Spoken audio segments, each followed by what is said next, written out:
Jesse, cue it up. Everybody in their places. It's time to go. Are we rolling? Yeah, we're rolling. Okay, let's get it done, everybody. Let's go. Hey, Reagan, how's my hair? Is it okay? Poxy, they can't see you. All right, come on, let's go. It's toots, people. Poxy, start on page 4. Get the lines right this time. Right, I got it this time, I swear. 4, 3. Come on. It's time for the Ghost of Hollywood.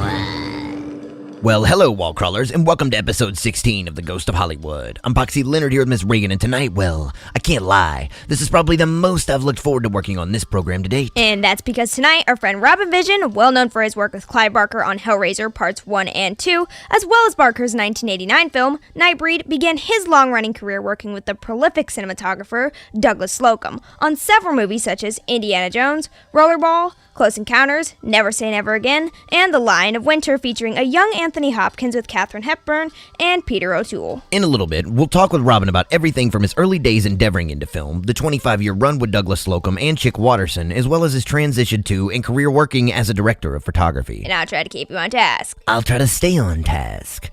Anyway, you know, through the entire prep for this episode, it was probably Robin's work on that 1989 movie, Parents, with Bob Balaban, that featured Randy Quaid. That one really pulled my attention. To have such a bizarre premise, it works pretty well. Randy Quaid would definitely be the type of dad to steal any cadavers in the morgue. Yeah, shitter is absolutely full. Oh, you're gross.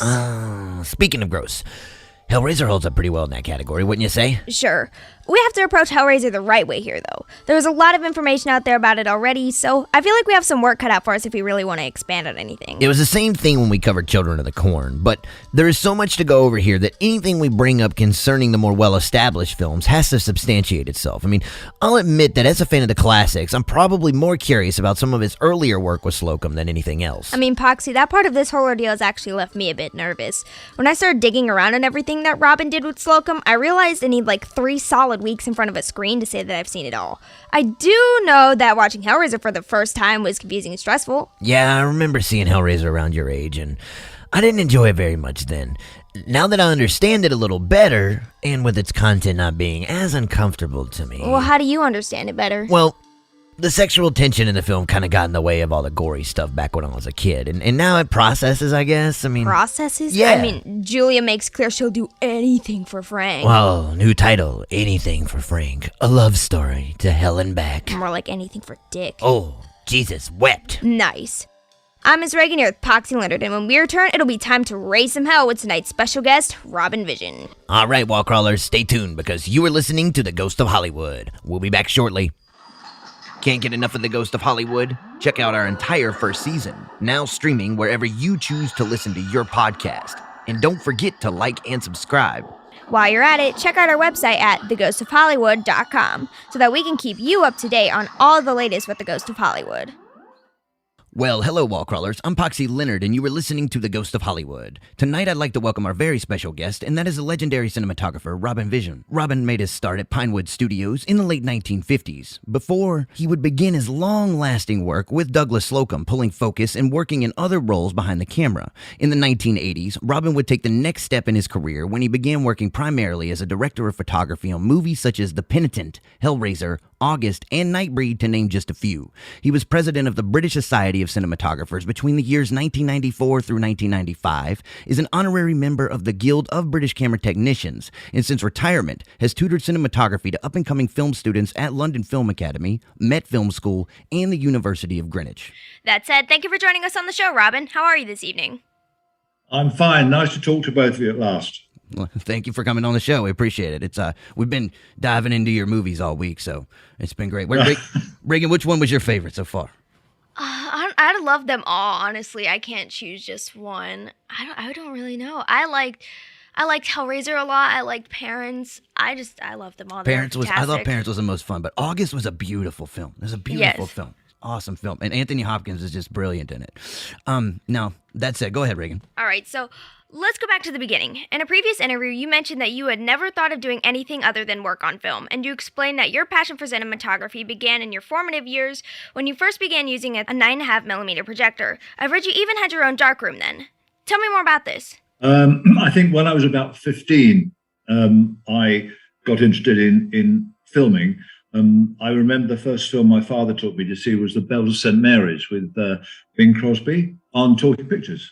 I then got the projector, 9.5. I used to rent films from a chemist, travelogues and stuff, mostly black and white. And then I bought a motor for the projector. Then I built motorized screens. By the time I was 15, I had my own little cinema at home. And I then built a darkroom to do black and white and color stills photography on 35mm. You built all of this on your own at home? Yep. The curtains were motorized. I bought the electronics from a shop that sold material from the last World War. Probably totally unsafe, but it all worked. Well, where did you learn the skills to do this at such a young age? That's incredible. I was probably an idiot and didn't understand how dangerous what I was doing. Oh, so audacity. All right, that'll do it. Self-electrocution. Well, how long did it take you to build it again?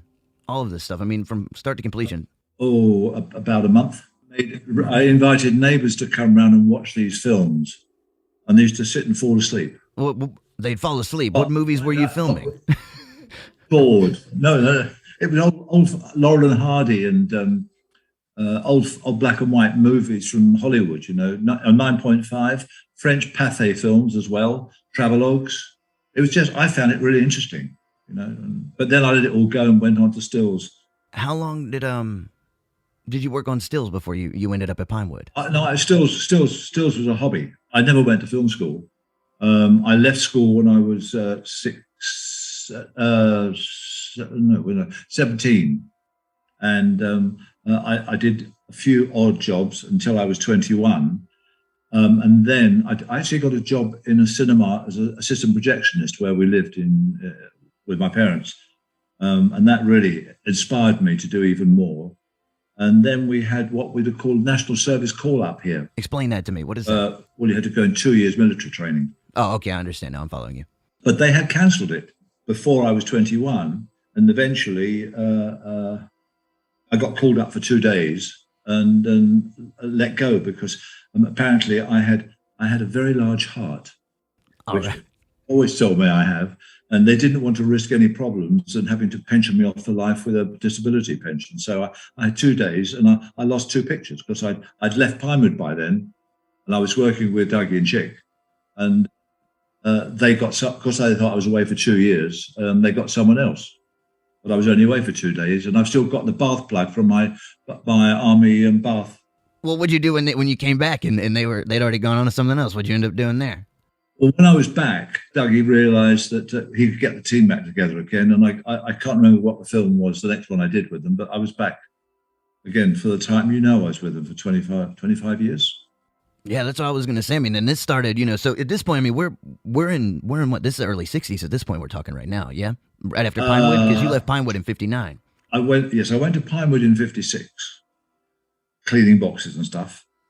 And I was there for a year, and then they let me put a clapperboard on a film. And in the second year I was there, I worked on quite a few movies as a clapper boy. But after 2 years, and I was locked with it, you had to be in the union then. I was locked in the union for 2 years as a trainee, and I couldn't work outside. But after 2 years, Pinewood rank organisation sacked all the 5 camera crews, full crews that worked at Pinewood, and they went what we call full wall. Everyone who went in after that was freelance. So I got kicked out with everyone else, not knowing anybody in the industry. And I got a 2-week job with a commercial company in London with a cameraman called Billy Williams, who got the Oscar for Gandhi. All right, yeah. First job. And then I saw an advert in the union paper that a guy called Douglas Slocombe was going to do a picture called Circus of Horrors at Beaconsfield Studios, and they're interviewing clapper boys. And in those days, I used to wear a trilby hat, a rolled umbrella, and what we call a flasher's mac, a long raincoat, right? Yeah. So I turned up for the interview, and they'd never seen anyone just like me before, so they gave me the job. They gave you the job just on the outfit alone. That's fantastic. Yes, and he asked me some questions, and I got the job with them, the Circus of Horrors. And then we did something else after that, and then Dougie was offered Freud with John Huston, and Chick had just had a baby daughter, and he didn't want to go away for 4 months, so. I don't know who they used on Freud as a camera operator, but Chick and I got left behind. And then Chick got offered a picture in Ireland called, with Monty Berman, Siege of Sydney Street, Okay. which is a famous story, yeah. And Chick said to me one day, I'm going to do this film in Ireland with Monty Berman. Would you like to come and pull focus? And that was it. We did that film. I think we did one other. And then Dougie came back, and Chick and I joined Dougie again, and we stayed right through to Temple of Doom. Oh, no, that was such all the way down through. That's like, and you said 25 years there, but it sounds like it's kind of interesting because it sounds like you and Chick, like in the beginning, you two are crewing harder together than you and Dougie in the very beginning, is what it sounds like. No, we all got on really, really well. Dougie didn't worry what Chick was doing, and Chick didn't worry what I was doing because we knew the job, you know? Yeah. And it was film, not this digital shit. That's right. Digital photography.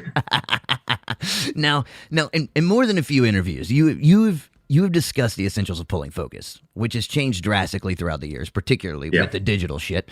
And what do you feel is most significant about pulling focus now, and how does it apply to young filmmakers today? The digital cameras have such fast sensors, you know, up to 6,000 or more. Yeah. And so the new DOPs don't have to use as much light on sets, wherever they are. And companies like that because it's less expensive than truckloads of arc lights and 10Ks and 5Ks and 2Ks. Having said that, I know three focus pullers who worked with me over the years recently got fired from jobs because they were called in. This has nothing to do with what you've written on this page, by the way. Shall I just keep talking or not?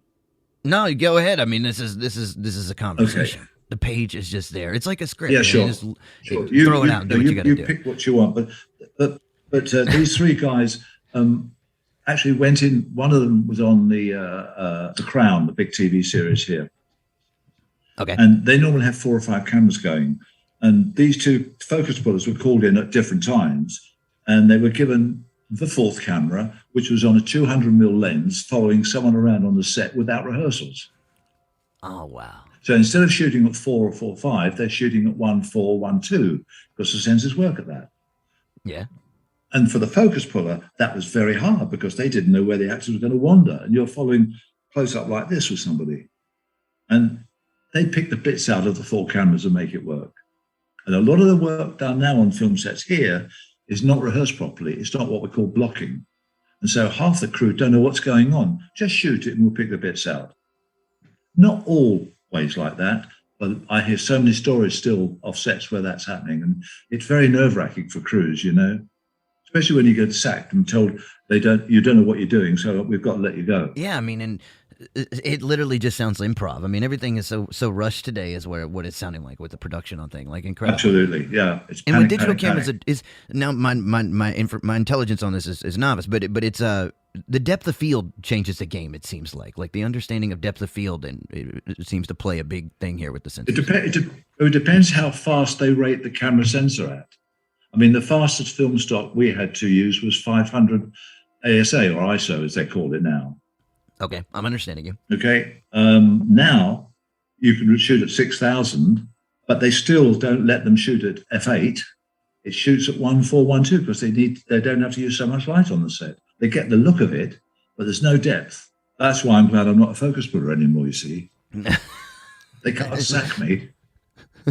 Yeah, well, all right. Now, previously, you've described how Slocombe had an interesting method when it came to selecting your next film projects. Now, I was watching the Q&A on Rollerball, and you talked about where you would go out to like a cottage and review the scripts, and you would drink some beers and hang out. You know, so that was a joke. Oh, no, it didn't. Seriously, it was a joke. That actually happened. But when Chick and I got a phone call from Dougie saying, "Right, I've got a film. I'm not sure which I'm going to do, but we need to come and talk about it." We knew bloody well he'd already signed a contract. You know, you have 2 films and he'd know what he was going to do, but he listened to what we thought about them. And when you got Never Say Never, the Bond film, we had long life cans of beer in the garden, and Chick said, "I'm not working on a bloody Bond film. It's not even a proper Bond film. It's not. It's an odd one out, you know, with Connery." And he said, "I've got this other film. I might do that." But a week later, Dougie rang and said, "I'm doing a Bond film." either you do it or you don't want to do it. So we did it. We went to Barbados, and we went to France, we went to Spain. It was great fun. Hard work, but it was great fun. How long was the production on that? I think it was altogether, it was not more than 14 weeks. I mean, these figures you're going to catch me out on. But it certainly wasn't longer than 40. That's not counting the underwater stuff that was done in the States by the American underwater crew. Oh, okay, so I understand that, but it still sounds like you were like, I was asking more because gauging all the distance you're traveling. You're all over the place. In 14 weeks, that's a lot of moving around. Well, I think we had about 5 or 6 weeks in Barbados. Then we went to either Tunisia, I think it was Tunisia, and then we went to a bit in France. Then we went to Spain. So with traveling in between and days off, it runs to about 12 to 14 weeks. And I watched it the other day because I had to do another talk about that with somebody, and it's a good movie. It's very different to the other Bonds. What do you find significant about it now revisiting? It was different. I mean, Irving Kershner, the director, he's a Star Wars director, but we'd had a shot to do from this building, which gave you a 360 degree of the whole island. So we did a panning shot from the top of this building, and you could hear gunfire. And as you come round, you look down, and there's Connery running through the trees, and we had the zoom on, and you close in on him. Just before we did the shot, it was quite a small rostrum area at the top of this building, a mini tower. And Kershner, Dougie, Chick, and myself were there. Couldn't have anyone else because we were doing a 360. Connery came up, and he got hold of Dougie and Kershner by the lapels, and he said, "Right, you two bastards," he said, "we've got 10 weeks of this. You need to talk to each other and tell me what you want to do, because unless you tell me what you want to do, I don't know how to bloody do it." I was so embarrassed. We actually hid under the tripod because we couldn't go anywhere. But it went all right. The picture went all right. Well, I guess did communication get better with them afterward, I suppose? They come up with a plan. Until another film we were doing where his double was on a horse, and the horse jumps into the sea, right? There are two cameras on it, pan down, pan down.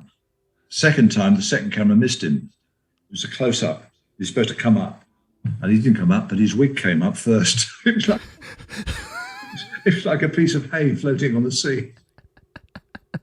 And we digress. Well, Chick Watterson was the camera operator for Slocombe, and the two of you worked together for a long time. What was your relationship like with Chick, and how did it change throughout your time working together? It didn't change. Chick was a totally committed camera operator. As I said, Dougie trusted us to do our job. He wasn't worried. We were experienced, and we just got on with what we were doing. As a DOP for nearly 30 years now. Yeah. 30 years. I'm as good as the crew I have around me, and I always try to get the best people possible. And they're still around, luckily. I mean, the two loaders, the two focus pullers, the two operators I work with, they're still here, which is great. And we talk every other week. We keep in touch. But our relationship was brilliant. It was very sad because on Temple of Doom, I noticed that Chick was not quite right. And what I was seeing, and I was the only person who saw it, was the fact he was starting to develop Parkinson's. Oh, okay. And it wasn't, he's got a handle head or a free head, so that's fine. But I noticed that when he went down to look through the eyepiece of the camera, his head was shaking very slightly. I know then they did two, after I'd left them, they did two pictures. They did Lady Jane. And they did Water too, right? And they did Water. Yeah. That was the last one. And that was the last one Chick did. Yep. And Douglas didn't do much after that, right? They hired, what was his name? Mesha. You talked about him replacing you in an interview for the last three films. They hired to fill out your spot after you had taken, because you had gone down to, and this is some point you're kind of transitioning and taking over and directing it to Penitent, right? Or am I a little bit early? Yeah, no, I was offered the Penitent with Cliff Osmond. Was it Cliff Osmond? In Mexico, which came out of the blue. I don't know why here. I can't remember. Maybe it was after Hellraiser Nightbreed and stuff. No, it wasn't. It was before that. Because I took Dave Worley, who's done a lot of work with Operator. We went out to go together. with Raul Julia, the actor. It was an interesting film, but Cliff had written the script, and I think it was the first film he directed. No, it was from what I've read, it was his debut, and I mean that was what Raul did, like 14 pictures after that, but he passed away in the early 90s. But I mean, he was moving pretty fast at that point. But yes, I know you would. I'm going to ask you some of this a little bit later, but I was curious because not to digress too much, but back onto Indiana Jones, because you were talking about Chick's state of condition, but Doug was starting to have eyesight problems on Indiana when the set of Temple of Doom too, right? Yes, he did. Because it started when they were on a recce. Yeah, and they were on a jeep going over rocks and the sand and stuff, and the vehicle, the jeep, flew up in the air, and Dougie went bang, and it dislodged the retina in the eye. So for the last few years, he only saw out of one eye, and then they still have, or his daughter now still has, the house in France. And I spoke to Dougie every week until he passed away. And he was in the garden in France, sitting there having a glass of wine, with one eye bad and one eye gone and one eye very weak. And he sort of turned to look into the sunset behind the trees, and the branches blew, and the full sun hit this eye and killed it stone dead. From that second on, he was totally blind. Jesus. It was a sun flash that finished it. Like you romanticize that so much right there. They caught me off at the end. I had no idea that's terrible. Right there when y'all were just sitting there, it just caught him right there at the end, and that was it. Did he Did he say something to you? I guess he told you about it right when it happened. Because he wasn't working anymore. He used to go out. They used to drive him out to France for a week, 2 weeks, 3 weeks every year in the summertime. He loved in France, and he told me on the phone the week after it happened, when he was back in London. Oh wow! So and the saddest thing for me was I when he was taken to hospital at the end, I saw him the night before he died. The nurse brought in his food and on a tray, and he couldn't eat the main course, nothing, and he had one spoonful of yogurt, and that was it. He said, "I can't do this," and he lay back on the pillow, and I just shook his hand and gave him a kiss and walked out. And next morning, I had a phone call that he passed away during the night. And he wanted to make 103, and he made it, just. Yeah, he was 103 years old. That is incredible. Yeah. But I only checked up because we had a text from Georgina, his daughter, who we keep in touch with. Happy birthday on Saturday. That Saturday was his birthday, this last Saturday. Oh, okay. So still keep in touch with the family, It's because we were a good family. Yeah. Shifting gears to Rollerball in 1975, this was a unique film because there was so much live action and movement during production. What were some of the practical ways that you shot this film, given that Steadicam had only just been invented that same year? The first time we used Steadicam was on Raiders of the Lost Ark. We had him on. That's where we first met Steadicam. There was no Steadicam on Rollerball. But when you wanted handheld shots, we used a Wild Arri 2C. Mm-hmm. Underneath the 400-foot magazine or 200-foot magazine, and that was all the handheld stuff we had, and everything else was on tracks. Hardest film I've ever done, because we on that cycling track in Munich, it was the Olympic track, and John Box, the art director, when they picked it for the location, they said, "You cannot touch this track. This all the way around. You've got to build a suspended track for your motorbikes. Nothing must touch the cycle track." See, that's what I was going to ask. So the entire set was built. I know you had to get it at the Audi Dome in Munich because it was round, right? That was the first premise. Yes. But the second was that, so you actually built or you didn't, but the entire set was built around the camera work. They had to suspend the track over the original cycle track. So a lot of the moving shots in are done on like on cycles. Then you're saying, and on the motorbike, yeah. Oh, that's no. On the motorbike. That is crazy. And you talk about, my knowledge of lighting is poor, but you talk about the way that Douglas had the set lit too, being something unique at the time. Yeah. That was lit with 10Ks. Okay. From high up. And then we'd have a few lamps around the camera. But it's for me too, nothing must look lit. And if you've seen Rollerball. Oh, yes, I've seen Rollerball, yeah. It's lit like a stadium. Mm-hmm. The way Doug lit it. But for me, it was, as a focus pull, it was bloody murder, because these cycles going right round, and we had a zoom on, and we'd suddenly zoom on a bike. I didn't know where the bloody hell it was. Was it 1,000 feet, 500 feet, 200 feet? I don't know. You want a Panavision trigger with this one? Do you have the trigger gun with this one? Is that when you were pulling focus with the trigger gun, or how was? No. I had a trigger gun with the zoom. Okay. I used to pull focus with my left hand and trigger the zoom, which you're not supposed to see. I mean, that's something we always did on pictures. You had to hide, tracking move around on a close up. You shouldn't see the zoom move. It takes it away from it. And I think between Chick and myself, and the grip, we got quite good at it. Well, that's why, it's interesting. That's why we asked about shooting it prior to Steadicam, because there's so much movement, it would be interesting to see like pictures of you all on the motorbikes, because you're running, you have like sound. I never got on a motor. Everybody's condensed on we never got on a motorbike. Oh no, you didn't? No, I think maybe Chick was put strapped onto the back of a cyclist and had an Arri 2C. Yeah. And he would put a wide lens on it, and they're just running round twice. Okay.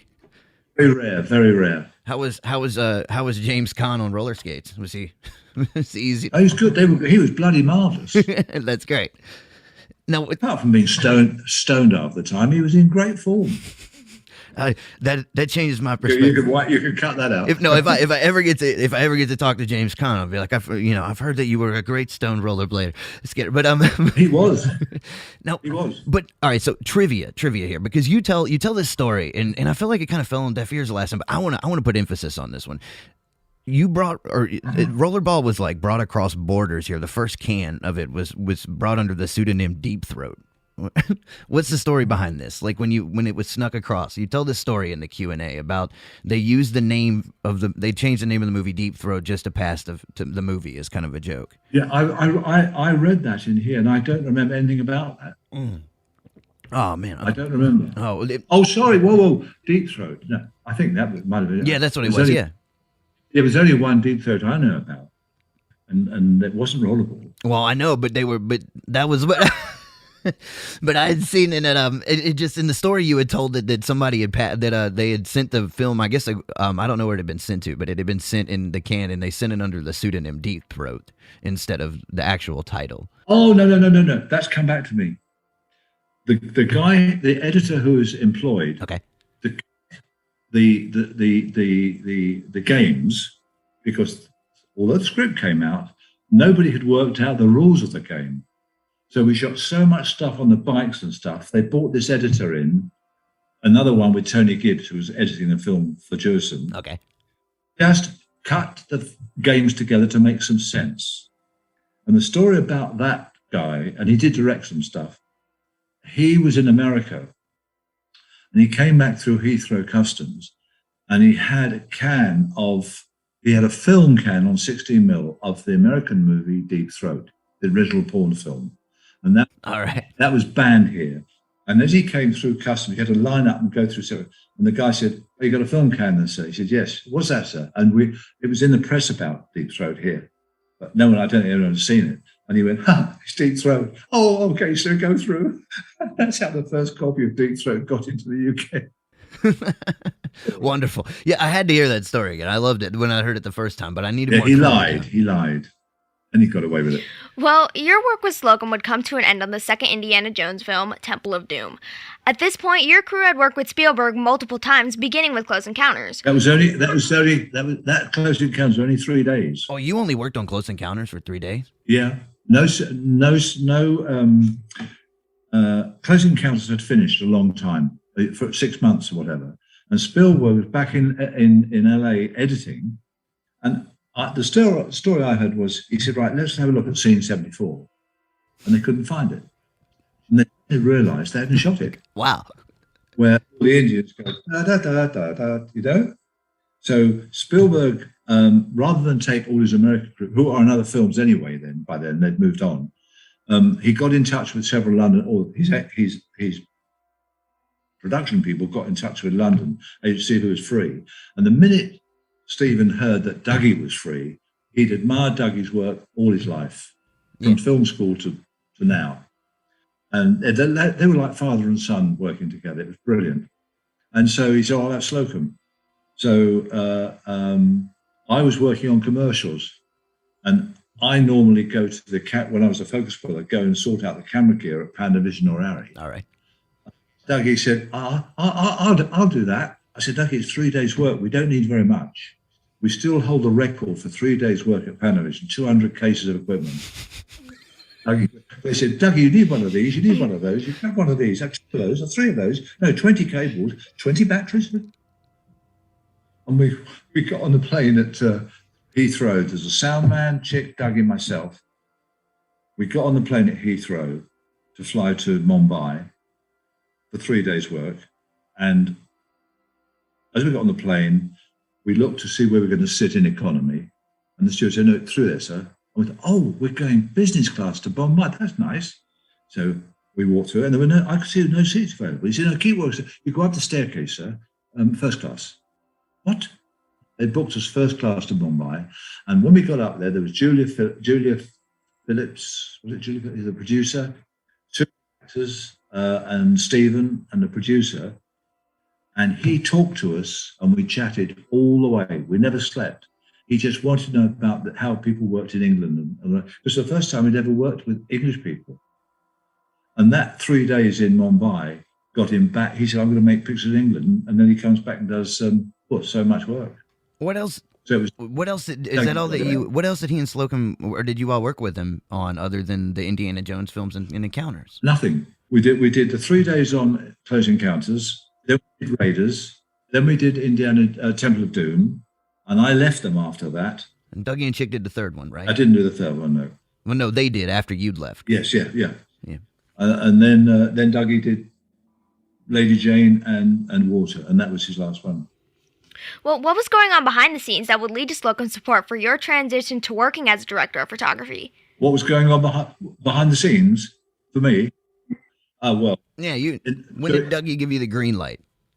I gave him the red light.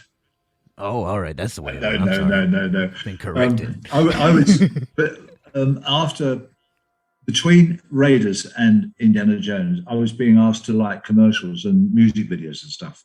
I did a lot of work with a guy called Boy George here. Yes. And I think two of his best music videos directed by his mother.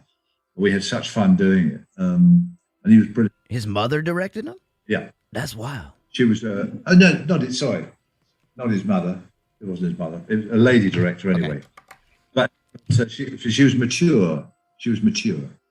And I said to Dougie before we did Indiana Jones, I said, there's a chance I might be offered some more work to light. Oh, yeah. It was really, okay, fine. We did Indiana Jones. And then I was offered, I'm not sure if it was the Penitent, but I was offered something much bigger to do. And I said to Dougie one day on the set, away from Chick, Dougie, it's been a wonderful apprenticeship for 25 years, and we're never going to stop seeing each other, but I'm being offered jobs to light now. Would you mind if I moved on? And he said, don't worry. And then when I spoke to his agent, London Management, Dougie said, I'll put a word in for you, which he did. And they took me on for 6 months and took 10% every bloody week. Oh, well, that was sweet. Yeah. Anyway, that's how we never parted. I mean, we all, until Chick passed away, sadly, and Dougie also, we kept in close touch every week.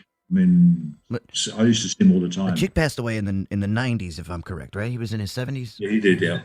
Yeah. So you all remained close 10 years after you had stopped working together. It sounds like pretty close. Yes. Yeah. All right, so let's talk about the mission. The camera work on the mission in 1986 resulted in an Academy Award for Best Cinematography by Chris Menges. Did this nomination and win come as any kind of shock to you at the time, or was there Oscar buzz around the film during production? The reason I did the second unit on the mission was because Mike Roberts was the operator with Chris Menges, and Mike and I had grown up together as clapper boys, focus pullers, operators, and he lived 5 minutes from me, and we used to see each other regularly. And when Chick didn't do, I can't remember, it was the third Indiana Jones, I had a call from Stephen asking me, could I recommend an operator? So I did. I recommended Mike, and he did it, and they got on really well together. On the mission, I got a call to go out and do the second unit on my own. I mean, I had a very small Brazilian, Venezuelan, whatever they were, camera crew. But I had 12 weeks work to do on my own, and we didn't have a director with us either. I was doing everything myself. And it was hard work, but it was a fabulous job to do. I mean, the organisation for that film was extraordinary. What surprised me was when I came back and saw the film in London completed, all the stuff where De Niro arrives in the town with all the slaves, and all the dust and the shit. What Chris had done was in post-production, before digital, he completely sunsetted all those shots. It wasn't as we shot it, just straight daylight. He shot it, he improved it with colour, he painted more colour into it. And it was a beautiful picture to work on. And I had to ask Chris, I know him for a long time, I said, Chris, I've just done 12 weeks on this film. Can you give me the credit of a second unit director of photography? He said, of course, because that's what you've done. Yeah. I came back to London, the editors said to me, without your work, we wouldn't have had a film. And that was the best compliment. And I'm very proud of that film, but everyone had a hard time on it. But out of it came a wonderful piece of work. De Niro was brilliant. Yeah, well, I heard a lot of the cast and crew became sick with amoebic dysentery during production. Did this slow filming at the time, or was there a strict shooting schedule that had to be met? I didn't know anything about dysentery at all, even myself. I was quite healthy, really, and none of my crew got it, so I don't know where that came. Maybe there were some alcohol problems. Well, I read De Niro evening at the bar. That's what really happened. That's the truth. Yeah, I never. I said the one thing again, which is really strange. We used to leave when we went up to the main location where they built the cathedral. Yeah, we built the church. We didn't. They built it. We had to get in boats and go up the river, and then to the location and start filming, and then in the boats back at night. And every time we got off the boats and walked up, like 5-minute walk to where the set was, we'd pass a Red Cross hut where we had an English doctor. All right.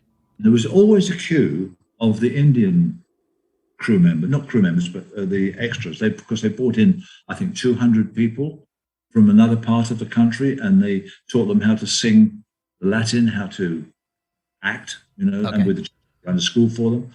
And I said to this doctor, what are all these people here? He said, it's not the married people. He said, but all these donkeys around here, the men have fun with the donkeys. It is, yeah. But I said, you can't be. Yes. He said, we have to give them injection from time to time because they catch things. Oh, gosh. Eel.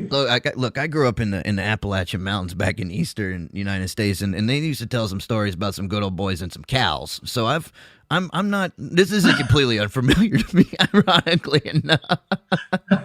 No, unlike the train in this country 2 years ago that was coming up from the coast into London, and it stood a red signal, and somebody was looking out the window, and there was a farmer with a sheep doing naughty things behind the hedge. But of all times to stop with the train, it sounds planned. Sorry. So the mission was hard work, but I think the end result was quite extraordinary. No, it's a hell of a film. I mean, now with that too, we got to talk about film stock. So, all right, now if I follow correctly, you would regularly you've worked with AGFA pretty regularly up until it was discontinued, right? No, not at all. All right, so talk to me about that, because let's talk about the history of the transition with AGFA. I'm always for the underdog, and when I started lighting, I liked the look of Fuji stock. All right, so you were using Fuji even before AGFA went out? Yes. Okay, all right, I'm following you now. The weird thing about the mission was it was shot on Kodak stock, but for the interior jungle sequences, day, and jungle is green, Chris decided to use AGFA. which always had a green bias, which people didn't like. Is that when they brought in these huge fucking tungsten lights you were talking about in another interview? Yeah. Okay, go ahead. I'm sorry. Stilks. But so he, and I said to him, why are you using this aqua stock? He said, because they've at last got it right. He said, I like the quality it gives with the greens. But then just after that, Aqua stopped making film for movies, you know. But I kept going with Fuji, and we had quite a few letters and emails from Fuji saying to us, what do you want us to do? And one of the things I said, you've got to sort of give us some emulsions that are harder or softer. Give us a choice of negatives. And within a year, Fuji gave us 5 different types of negatives, which covered every sort of script you'd ever get. So they did do it, you know. That's, you know, when you worked with Doug in your earlier days, what were you all working on? Because there was a lot of films that were colored with Technicolor, and then there's some other things that you had worked on. I mean, no, Doug, he always used Kodak. So he always used Kodak. Now at the point that you were working more as director of photography, at this point, was this when Kodak had switched over to Eastman color, and they'd started doing some of the Eastman color stuff? No, they changed over to Eastman while I was with Dougie. Oh shit, okay. But it's Eastman color, Eastman Kodak. It was Kodak stock. Yeah. And they're still making a stock. People are still. Stephen won't shoot digital. Several directors, they won't shoot digital. They only shoot film. West Side Story. Film. West Side Story is all shot on film. That's crazy. Oh yeah. You know, yeah. I was talking to Fridge Kirsch, because you know Bob Banas, who was in the original West Side Story. We were talking about that Nitty Gritty video on the Judy Garland show in the '60s, where he does that wild dance. And Fritz was telling me that he was helping doing a lot of the choreography behind the scenes of that. Sounds like the movie was a really brilliant collaboration. The first West Side Story, or this one? This one, that he was working behind the scenes on this one. He acted in the first one, I believe. But it's just a beautiful film. But I had no idea that it was actually shot on film stock. Oh yeah, Stephen will not shoot digital. That's wild. The big directors won't shoot digital because with film comes discipline. It's simple. It's that easy. But the young kids don't understand that, you know, the new guys. No, I have no idea. I mean, you got, like, for instance, I've read, when we talked with Richard Haynes, he wrote a book on Technicolor in like 3-stripe, you know. And it was interesting to learn a lot about this stuff. But, you know, I've seen a lot of things. I mean, my experience with digital is more like looking at these like airy MLFs, like what Deakins used in 1917 and stuff like that, you know. So so it's interesting to talk about the other, you know, the way that it worked in the past, especially like the coloration processes and stuff, you know. It just sounds much more, a lot more meticulous and a lot more attention to detail than it is now, if I'm correct in that. Sure.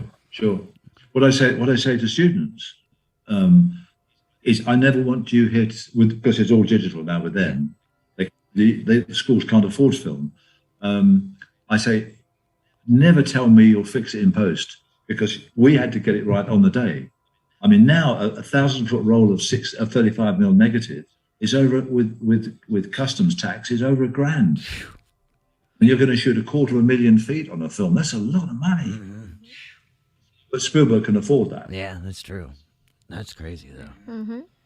Well, actor Cliff Osmond made his directorial debut in 1986 with his film The Penitent. Can you tell us about your work as a director of photography on this project?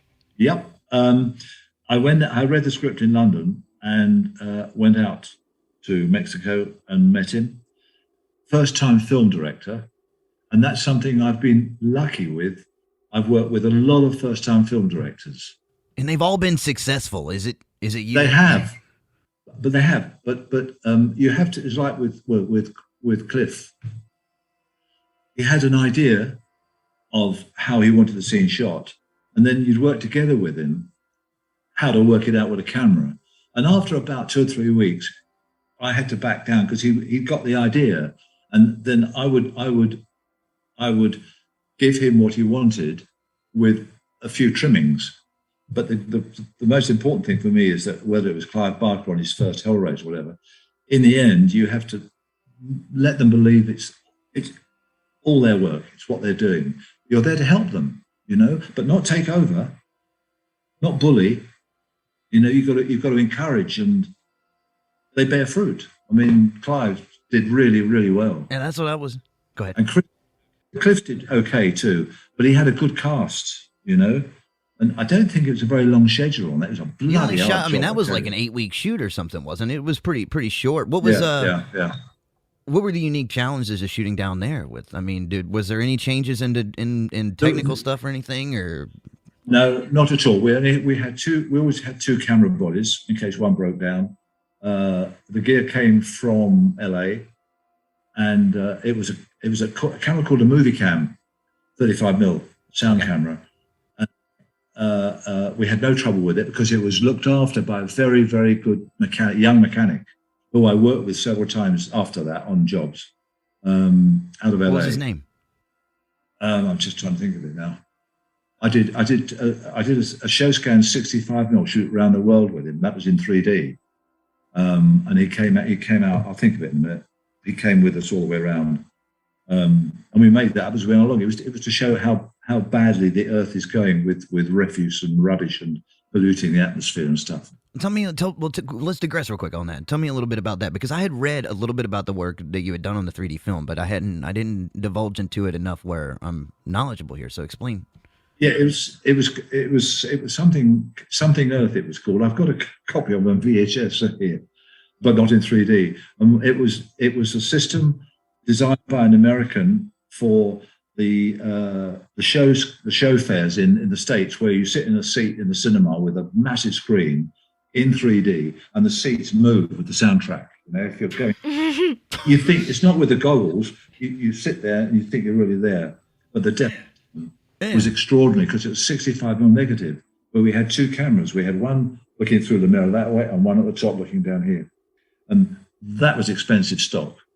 But we went around about 6 different countries, and the most polluting country, apart from Mexico, we did some terrible shooting on the rubbish dumps outside Mexico City with the children crawling through the shit, trying to get something that they can sell to eat. And that's still going on today, you know. And we shot that. We went to Spain with the most polluted river in Europe.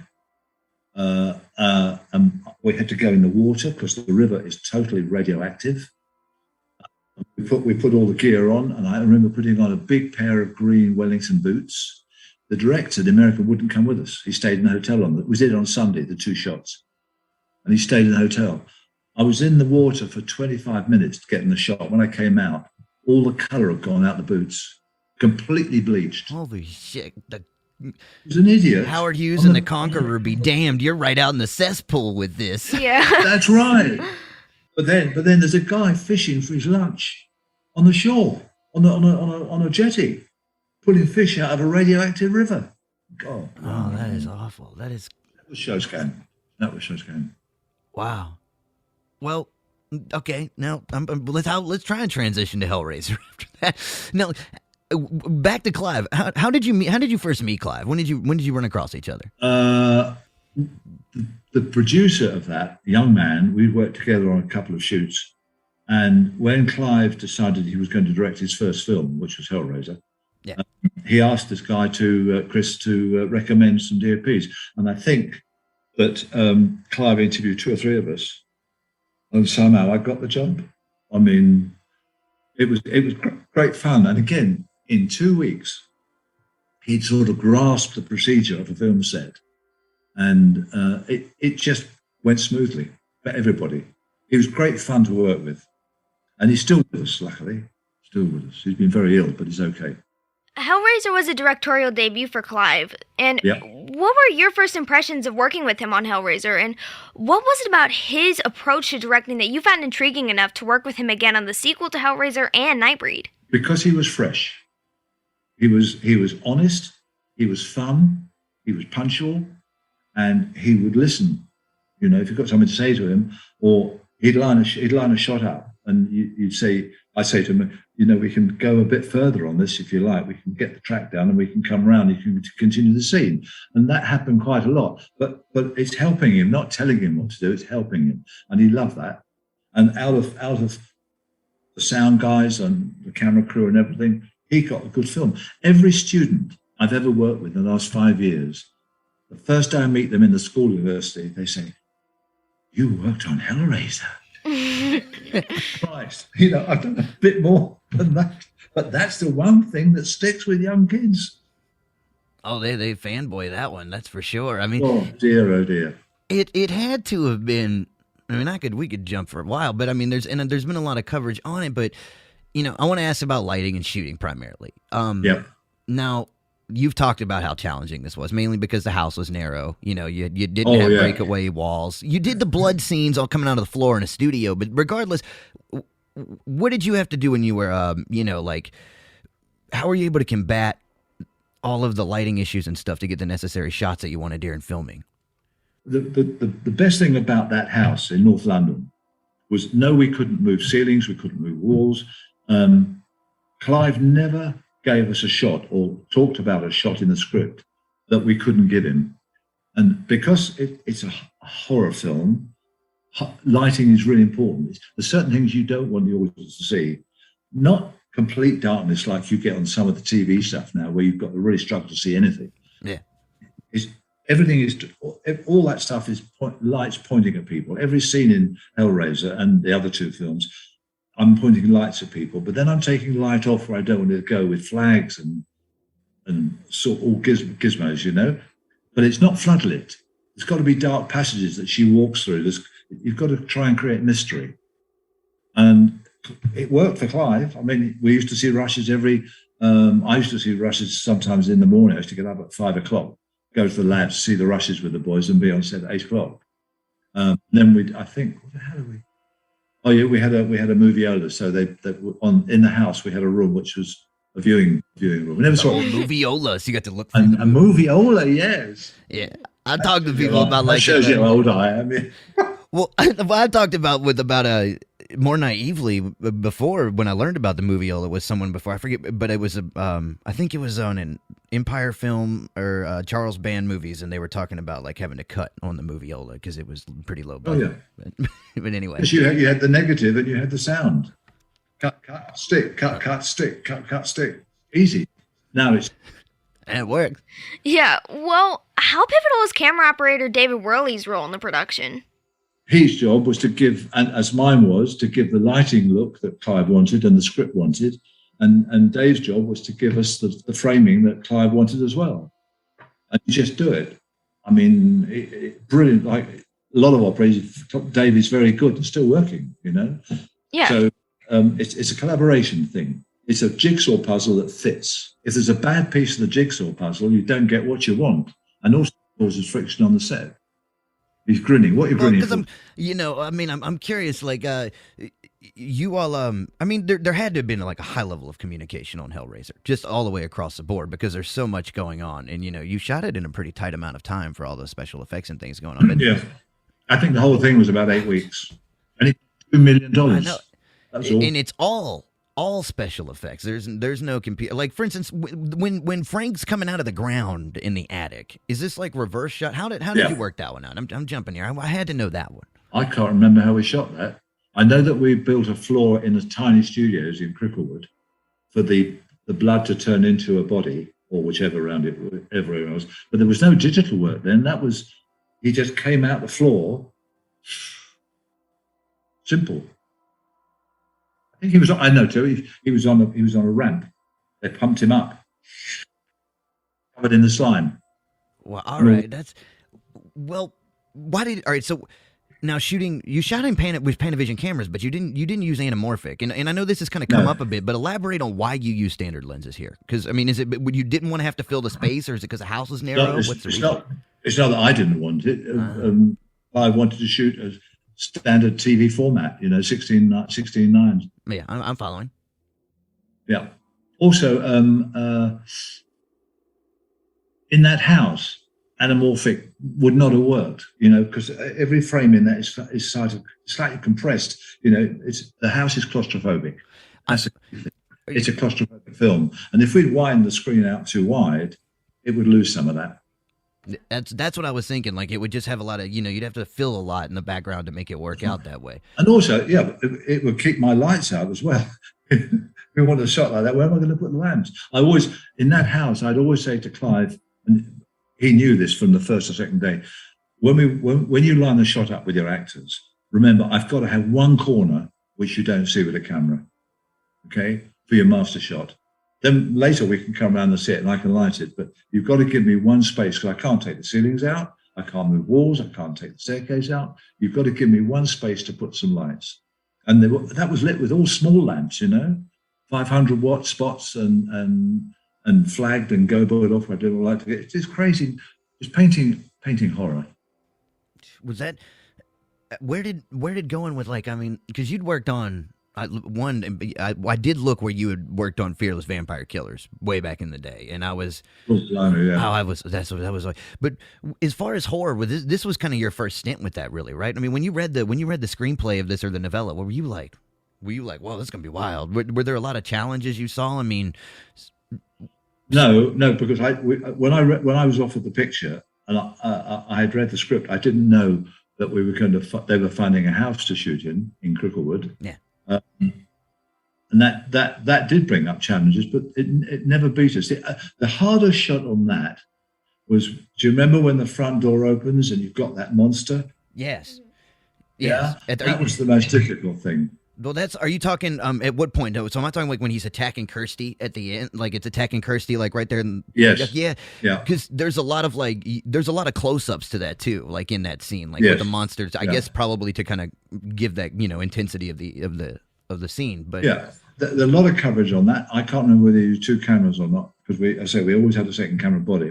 And if in an emergency, we could use 2 cameras to save time. Who was the actor on,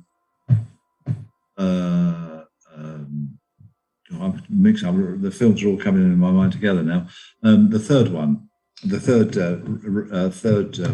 Nightbreed. Or Hellraiser. No, Nightbreed. We had the American actor playing the lead, didn't we? On Nightbreed. Who is the lead? Let's see. You have Cronenberg was there, and then you had Craig Schaefer. Cronenberg. We had a row, him and I. Not a nice person. Oh, really? No, are you his son? No, you're not. Okay, no, I don't know. I don't know anything much about Cron. I mean, I've seen his movies. No, we ended up doing a sequence in Uxbridge in a big building, a modern building, and we shot the scene, and we had to be out of there. The crew weren't being paid any overtime, so we had to be out and wrapped by a certain time. 6 o'clock was the deadline, and they called wrap. 6 o'clock, that's it. We had two over shoulders to do with Cronenberg and the other actor by a window, okay, looking down on the streets and the car park below. Oh, is this like in one of those office building shots? Yes. Okay, I'm following you. I said by the window. I said to Clive, "We're not going to get this by 5:45. We've got 2 shots to get." I said, "I can run 2 cameras on this. I'll operate camera looking at Cronenberg." And Dave will operate the other camera looking at 2 static shots, 2 head and shoulders, right? Yeah. But we've got the shots by 5 to 6, which we've never done. And as I walked past to say goodbye to the crew, I heard Cronenberg saying to Clive, "Don't you ever let a prick of a DOP get you to do that again." Oh, wow. Did you say anything to him about it? What on earth? I did next day to Clive. I said, "What's he talking about? You've got the 2 shots you wanted. If we hadn't done that, you wouldn't have got them, and we can't come back. You either do it or you don't do it." Yeah. Or shot straight at them, but I couldn't do that because it was so bright outside. I got no lights up there to balance it.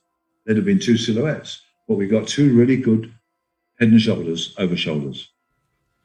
Well, I mean, proof's in it. Then you... Cronenberg went back to stage thinking I was a prick. I wonder what he would think. I wonder what he thought when the shots turned out. I mean, he was directing at this point himself, so I guess he was a bit heavy-handed as far as his opinion on set. Was this a kind of an overall thing, or was this one isolated incident? No, he was aloof. He was an aloof actor. He was never friendly with the crew. No, he was quite a cold person. He played a person in the film, but off camera, he was just the same. You couldn't sit down and talk to him. Who was like one through? I mean, you've worked with a ton of people. I mean, other than Anthony Hopkins, who have you? I like working with first-time directors because they're fresh. They have new ideas, and it's your job to put those on the screen with them. But as I said before, letting them believe it's all their work, and we're just there to help. Yeah. Well, back on Hellraiser for a second, with all of the special effects and the intensity of that, did you and Bob Keane have to communicate a lot to be able to get all of this on camera the way that Clive wanted it? No, not at all. Everything that came in front of the camera was what Clive wanted from his books, from the stories, and what he asked us to do, we all did. I mean, Bob was brilliant, amazing special effects team. Y'all worked on Nightbreed too, didn't you? I think he did. Yeah, we had one scene where we had a very nice young electrician, lovely guy, very handsome young man. And one morning, about 11 o'clock, we were doing a scene, and they had some of these creatures in the background. And this person came on completely black, with the most amazing pair of naked breasts and a loincloth. And Bob had turned him into this, and he was standing in front of the camera. He was so embarrassed, but my God, she looked good. But it was a guy. So Bob, and the Spark, I'll tell you what, the electricians took the piss out of him for the rest of the picture, because they weren't taking pictures of him, and poor kid suffered. But he did look very nice, I must say. He was a very great. Bob is still alive. I believe he's living in the States somewhere. He's still working, I believe. If I was looking at his, well, he's way in the back of Beyond. He's I don't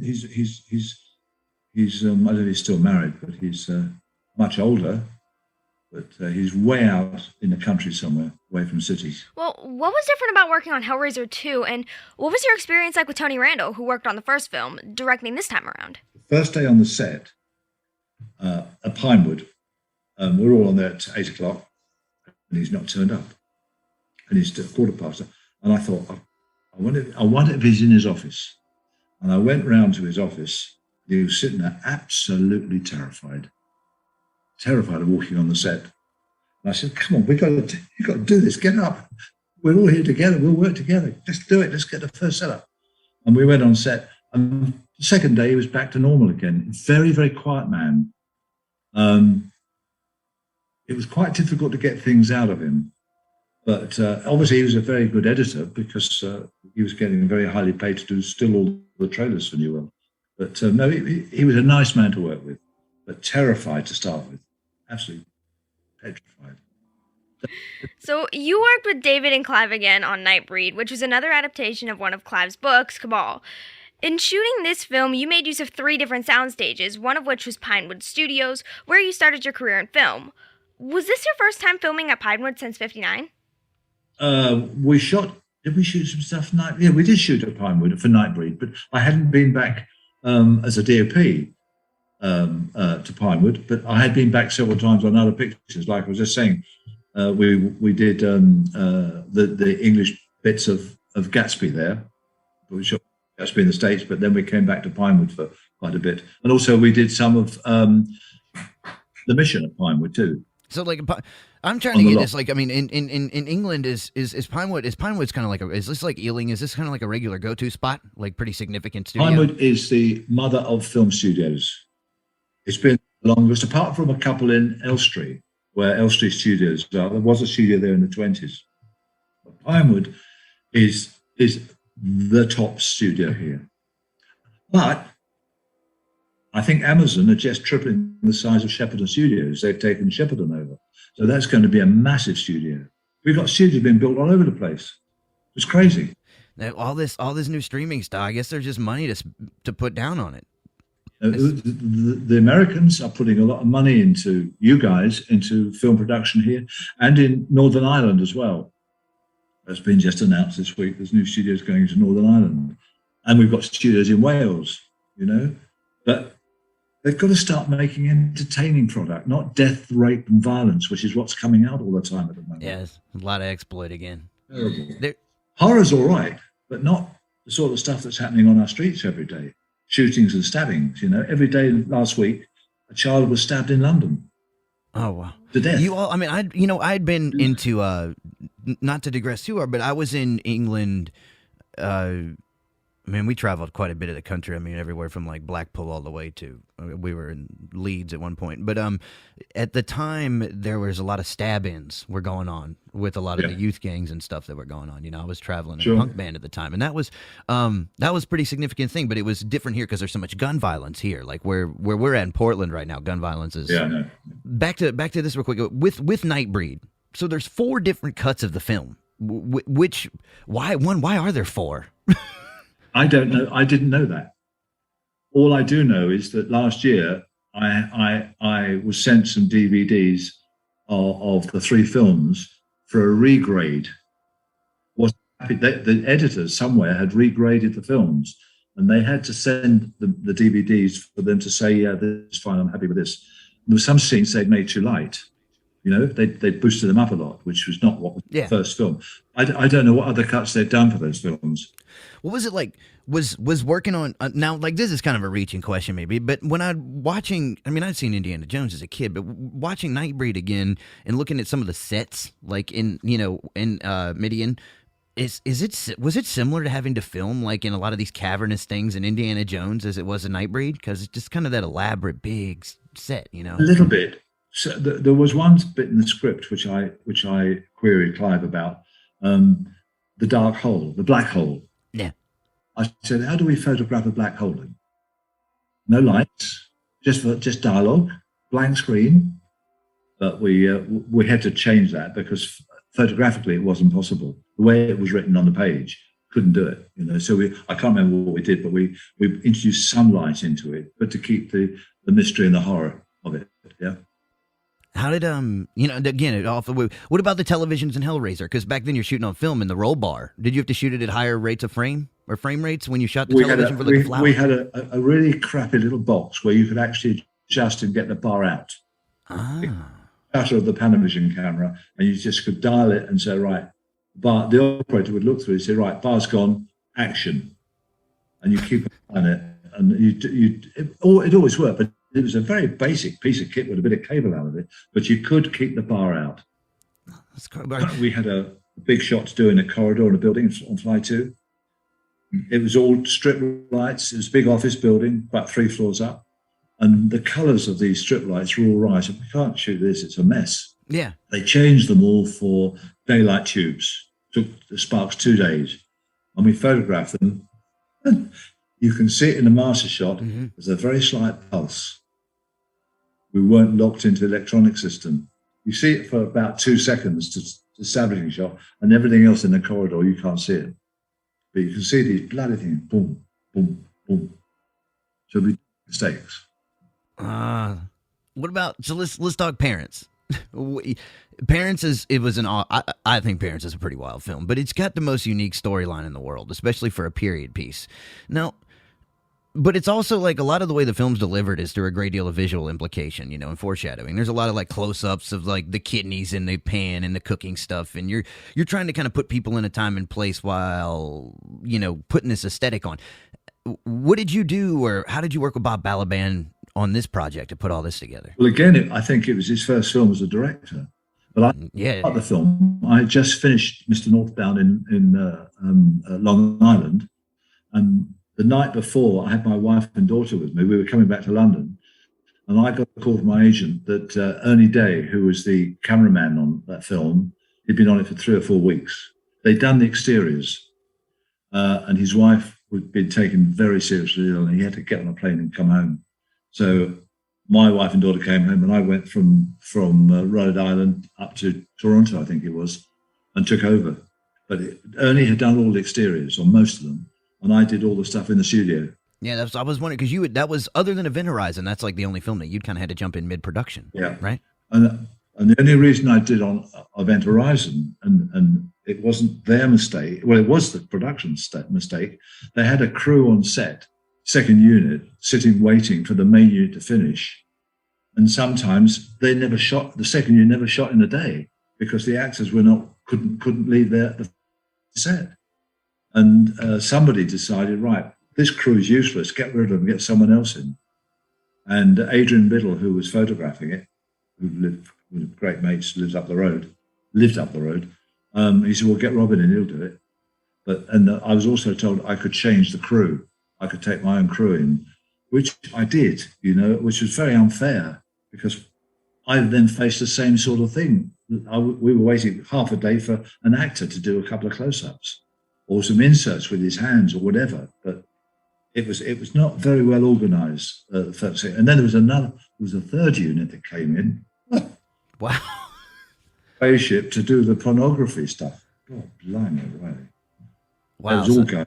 And that was the images they shot were only on the spaceship screens. It wasn't for general looking at, but you had an idea what was going on the screens.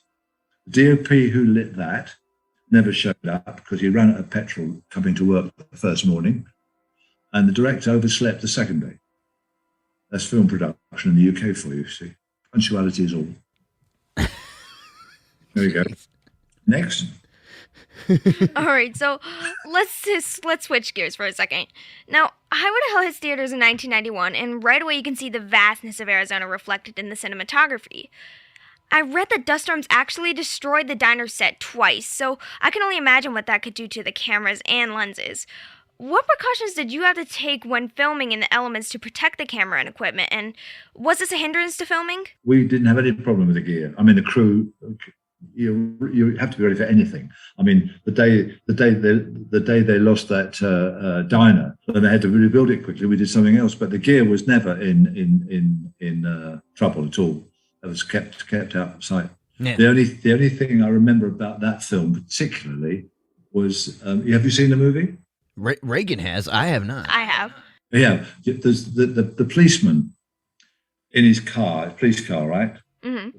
And we had a scene to do, and we were getting all ready. We had a camera set up there and the rest of it on a side platform. And the copper gets in, and he gets shot in the back of the head. Yeah. And they put an explosion in the headrest, a small charge, give a puff of smoke. Oh shit! And outside, I'm standing. I've lit whatever, put a couple of sun guns up, and whatever. I'm ready to go. And the what do you call them? Guy in charge of the guns. The armorers. Oh. Yeah. The armorer. He comes up and he gets the box out and he starts to put it in, and someone says, "Stop!" He's got a box of blanks, just like happened last year on that set in the States. Putting a live bullet in. It was a live bullet in the middle of a box of blanks. Spotted it and said, "Stop!" And he was sacked on the spot. Oh.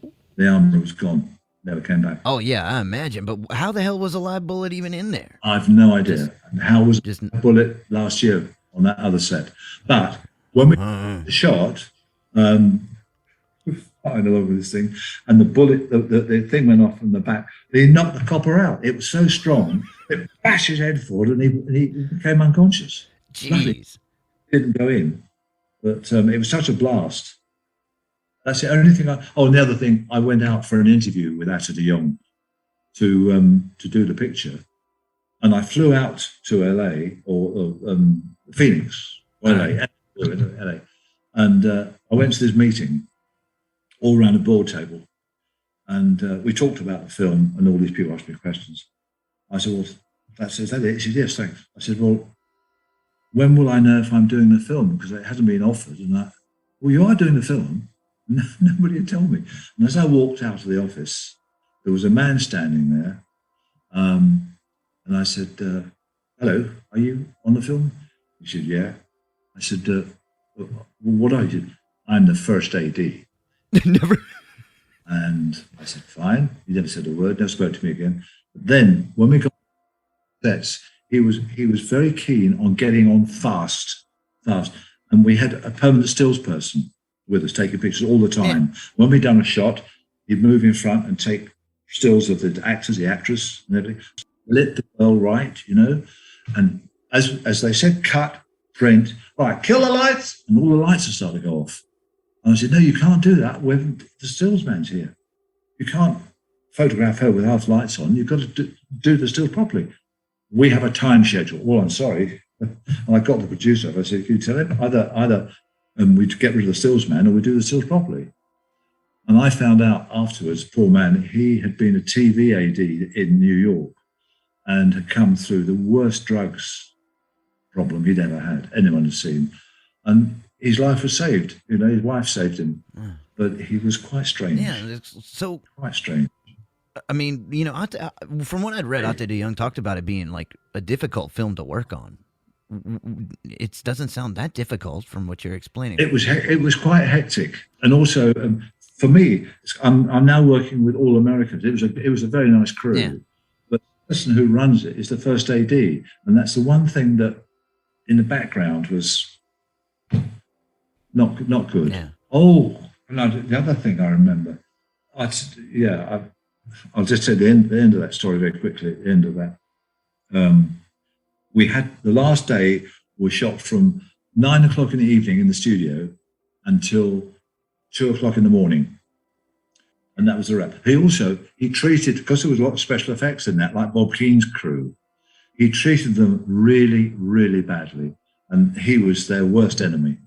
I mean, really badly.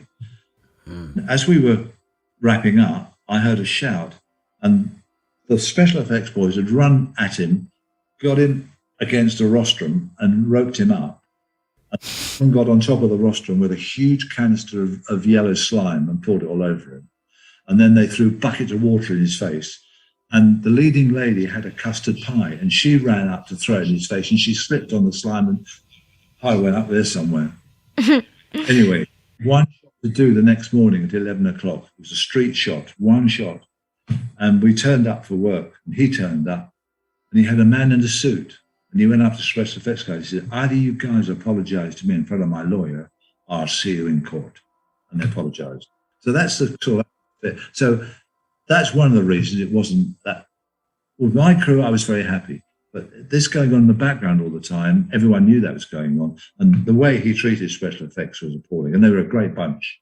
Yeah, that sounds like the man he hired them is like a street crew, man. Like they carried his ass hard. That's right. That's awesome. But then 3 months later, I get a call from Atta, and he's got another picture in the States. Would I do it? And I said, Atta, I'd love to, because he was fun to work with, Dutchman. Yeah. And he said, I'm going to ask the first AD. I said, Atta, I can't be serious. No way. And I said, I can't be doing it. If you have it in him, I can't do it. And he said, well, let's think about it. So put the phone down. 10 minutes later, the phone rang. It was the special effects crew from LA. Hi, you just turned him down. Fucking good job. They turned him down as well. We didn't do the picture. I don't know if he photographed it. I don't even know what it's called. But he did offer it. But not with that man as the first AD running the floor. Sorry. Yeah, sounds like a nightmare on repeat. What happened with the Himdale Corporation bankruptcy? I mean, did that get in the way of filming at all? No, it didn't affect us. If that ever happens, like, do you, like, when you're done with the film, do you just consider like that job's done, you're on to the next show, or do you have a lot of feedback? No. One keeps in touch, because when they're doing a final grade, it's in my contract. When they're doing the final grade, when it's all cut and finished, they have to pay me to go in for a day and sit down and say, yeah, that's fine, or not, make a change here. That's a proper contract for a DOP. You can't let the work go, because it could change, you know? No, I don't understand. All right, so collaborating with Sir Anthony Hopkins, who directed August, you've described working on this film as your favorite and have mentioned Hopkins being a huge inspiration on multiple occasions. How do you feel reflecting back on this body of work now? Absolute happiness. It was a joy to work on. Again, his first film he directed. And I was working up in the north of England on a shoot. I think it was one of Catherine Cookson's. And I read in the paper that Hopkins was going to direct the film. And I said to my agent, I don't care what you do, I want to be interviewed for that. I loved it. I've worked with him as a focus puller on Lion in Winter. That was the first big movie he'd done with Katie Hepburn. Is that when did you kind of establish a relationship there? Not really, because that was his first film. Yeah. And that's really what launched him. He's young there. What year is this? This 70s? It must be the 70s, yeah. Okay. Anyway, go ahead. Anyway, I got on a train and came down, because we didn't shoot on Saturday. I came down to London and went to his house, which was run near the Victorian Albert Museum in London. And I walked in, And he said, so nice to see you. He said, it's a long time. I said, yes, sir. Well, he wasn't a knight then. He wasn't Sir Anthony. He said, come here, I got things to show you. And I went into this beautiful sitting room, and there's a grand piano, right? And I said, well, that's nice. He said, yes, I like tinkling, you know, I like tinkling. And he said, I've got a little computer here. It's a little Scion computer. He said, I've taken some ideas from my script. He said, could you read them? And do you think it's a good idea? So an hour later, we'd gone through bits and pieces, and we were getting on fine. And then he said, I'm also doing the music for the film. He said, I'll play you a couple of pieces. And he settled this grand piano. He's an amazing pianist. Yeah, and that score is very significant to the film. That's interesting to know. He composed it. He composed the music. And I went to the recording with the London Symphony Orchestra with him, and it was breathtaking. And the film's lovely.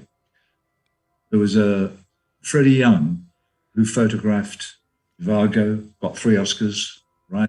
Knew really, really well, and his wife. I got a copy of August, a print to run at Pinewood Studios, because we used to have a screening every month of a film, and I got the copy.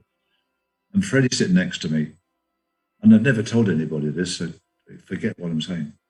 When the lights came up, he said, you deserve an Oscar for that. And I thought, well, coming from him, that's quite a nice compliment. It is. It's such a unique film, and compared to the other body of work you've done, and I mean, I know that we've grazed a lot of it. I mean, just some of it. Sorry, section of it, but there's so many greens in it, in the way that it's acted out, and it's very much a people film, you know. And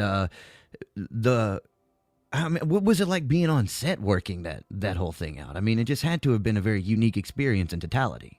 It was.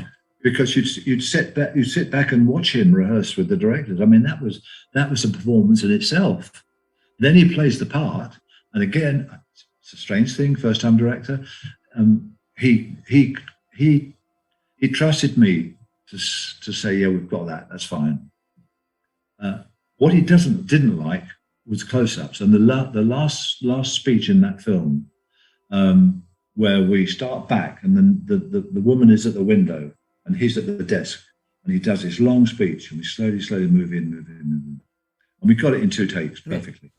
And I said, Tony, we need a close-up. I don't do close-ups.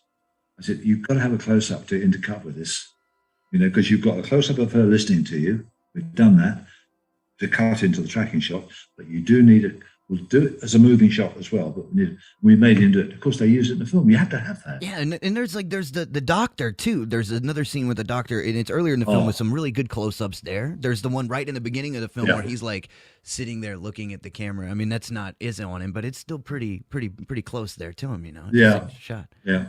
And then when we finished the film, we had to go straight up to Mould to do the play, just direct and act the play. So he had 2 days off and then straight up the theatre to go into performance and rehearsals. But because they had a professional sound crew, they had a film sound crew and a film camera crew with me. The rest came from the TV company who were supplying the money. I can't remember who they were. And they insisted on having their own editor. Now, this guy had never edited for a big screen.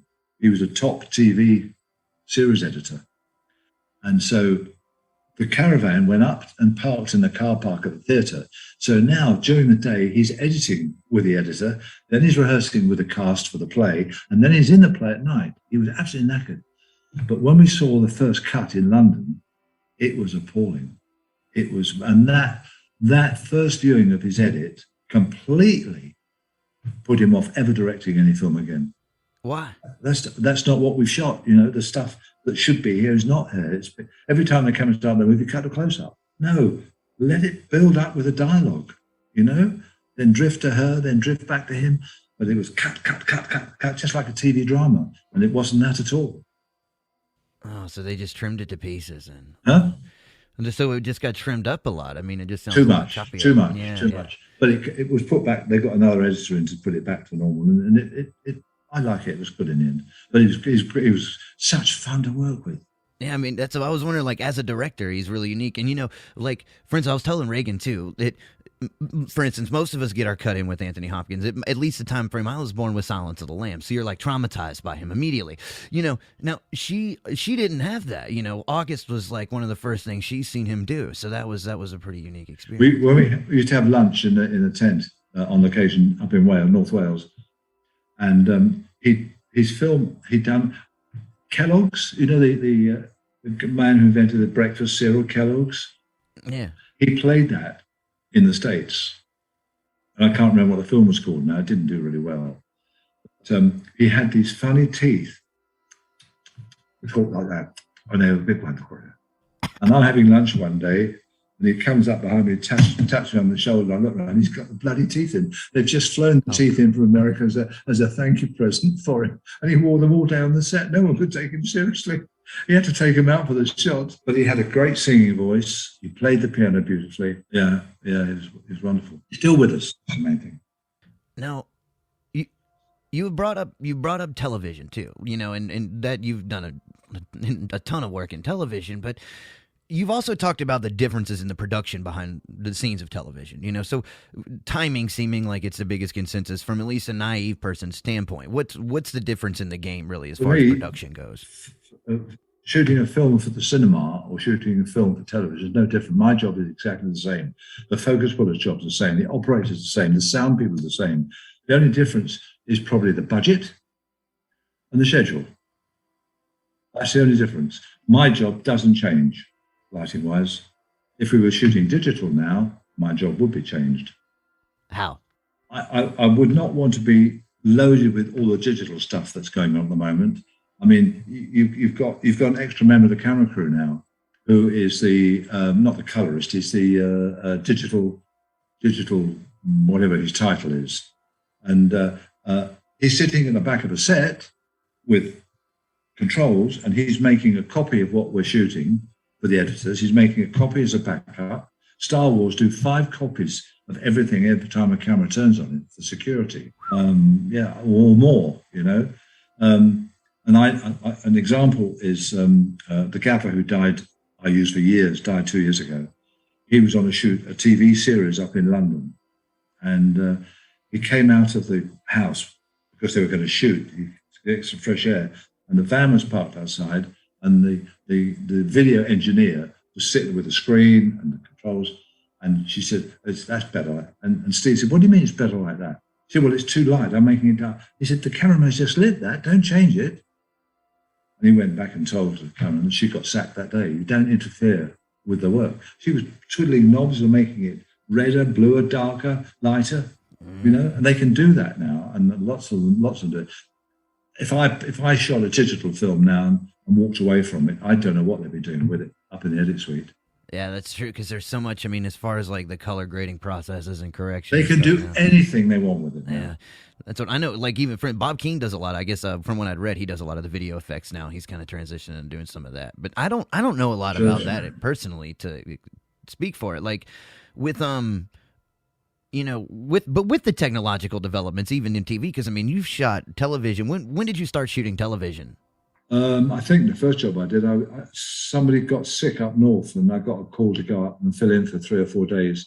And I found that quite tricky because his style of lighting, I had to light the same way he'd been lighting the little rooms, 1920 poorhouses in the back streets of Leeds or Newcastle. And it was quite gritty, So for me, it was a challenge, but it was good. It was doing something I hadn't done before. For me, TV on film is no different to shooting a feature film for the camera crew. It would be if we had digital cameras, because I'd have to be a bit wary about the lighting, because they're so sensitive, these sensors. It's not like film. They pick up light everywhere. You've got to be so careful. But I'm glad I'm not doing it anymore. It was hard doing film, but it was fun. It's hard doing digital, but for me, it wouldn't be fun. You were presented with the John Alcott Memorial Award in 1999 from the British Society of Cinematography for your work in the film industry. Could you tell us a little bit more about this award and its importance to you as a BSC member? Listen, that award, it's lovely to get an award, but what have I done? You know, DOPs are behind the scenes. We're not in the front of the scenes. We're quite private people. I got this award. I don't know why I got it, what I got it for, but my peers, my board members of the BSC at the time decided that you've done quite a bit.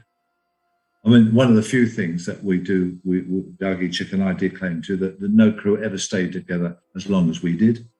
And if you look at Dougie's track record, all the films he did that we did with him, it's an amazing achievement. I mean, nobody has photographed more movies, and he never got an Oscar. He got nominations. He should have had the Oscar for Gatsby, but didn't get it because it was a union block on that. We're absolutely sure, because they didn't want Chick and myself to go out to the States and do it, although they paid an operator and a photographer to stay at home in New York, twice what we were being paid. The first week on Gatsby in Rhode Island, nobody would talk to Chick and myself. I couldn't touch cases. I was in they put me to Coventry, and then Paramount took the union ISC to the Supreme Court, and the union lost. You all did work. Was some of this stuff when you were younger, especially when you first got involved in this, was this some of this stuff surreal when you were getting involved in these projects? Because, I mean, for instance, I would probably be studying this catalog for the rest of my life. I mean, it's a hell of a significant, movie catalog, and there's so many different things that we could go over. I mean, even earlier, I mean, I could fanboy on working with Katie Hepburn at certain points, and was it surreal when you were young? I mean, what was it like? And then growing up as you were going through this, how did it change? As we all got older, I think what we were doing was kind of automatic. A lot of the stuff day to day, we did it as a job, and then there are certain times where you did something which was quite extraordinary, and that sticks in my mind forever. Watching Hopkins act, watching Katie Hepburn and Peter O'Toole act together. I mean, the fact she had an American accent wasn't quite right, but she was quite funny. She found out I liked chocolate, Katie Hepburn, and she had a lady, we called her lady in waiting. I can't remember what her name was now, but she looked after her. She sorted her clothes out in the hotel and, took all her bookings and stuff. But every morning she'd come in with a chocolate cake. Where's Robin? Chocolate Robin. You got to have your cake. I just had a bacon sandwich. I don't want a piece of fucking chocolate, Look, if Katie Hepburn gives you chocolate, you got to take the fucking chocolate, man. Yeah. Yeah. Have you seen that? No, I have not. I have not seen it, but okay. There's a scene in Ireland between O'Toole and Hepburn. Was a terrible row. And we did it in a 7-minute take, one take. With tracks, and I had to zoom on, so I was pulling focus and zooming. You got the 2-shot, come back wide, and at the very end of the shot, she says, he turned around and says, "Not screw you," but he said something like, "To hell with you, woman! I'll see you in Sheen at Easter." And he storms off. He runs forward, and she really trips, and she falls against a stone seat. It's an interior castle we built in the studio in Ardmore, and we did the take 3 times. Because something went wrong with the track, with a dialogue fault, and there was no coverage. It had to be one take.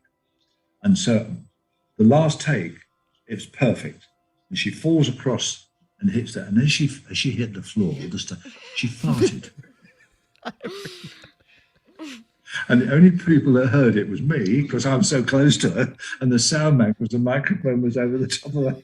The sound man, that's the worst person to fucking hear it. No, it's permanent. But that's a true story. But she was, and then we did the other picture with Laurence Olivier in London, where she played the. So those sort of people. I feel so privileged that I worked with people like that. What was it like working with her and Olivier together? Fantastic. They were great together. Yeah.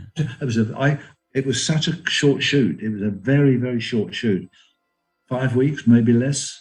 Lots of locations in London. It went so fast. I haven't got very many memories of that. I've got every film I've worked on here on DVD. So because of the chats like to you guys and the other, I've done since Christmas. I've done six of these about various films. And you don't know the film, thing called The Young Ones, the first Cliff Richard musical. Actually, yes. You've heard of it? It was originally a play, wasn't it? I don't know. Now, how about this? Have you heard The Young Ones? Remember the British TV show in the 80s with Oh yes. Yeah, No, this was before. that was then. also a favorite of mine. I know that's not what we're talking about here, but I had to throw that in there. This was a But musical. anyway, go ahead. This was the musical. Yes. And we did 3 of those. And so working with Cliff was great fun, and the Shadows, his band, and we did the first Young Ones, which was when we went to premiere in the Odeon Leicester Square, and it was Yeah. And when the film finished, it got a standing ovation because they hadn't seen a musical like that before. It was so uplifting. Then they did the second one, which we didn't do, Summer Holiday. And then we did with Sidney J. Fury, did Young Ones. Then we did Wonderful Life. And the choreographer on that was Gillian Lynn, who was one of the top English choreographers. And the style of dancing and the quality of the dancing was so much improved on the first one. First one was good, but this one was like watching a West End show. Cliff and the Shadows and everyone, they were such professional dancers. She got it out of them, you know. She died 2 years ago, I think now, Gillian. She choreographed Cats, the musical. Working on musicals, what's the difference? Oh, it's happened. As far as you're working to music, yeah. You stand there doing a job, your toes tapping, you know. You want to. What if you don't like the music? Huh? What if you don't like the music? I like all music.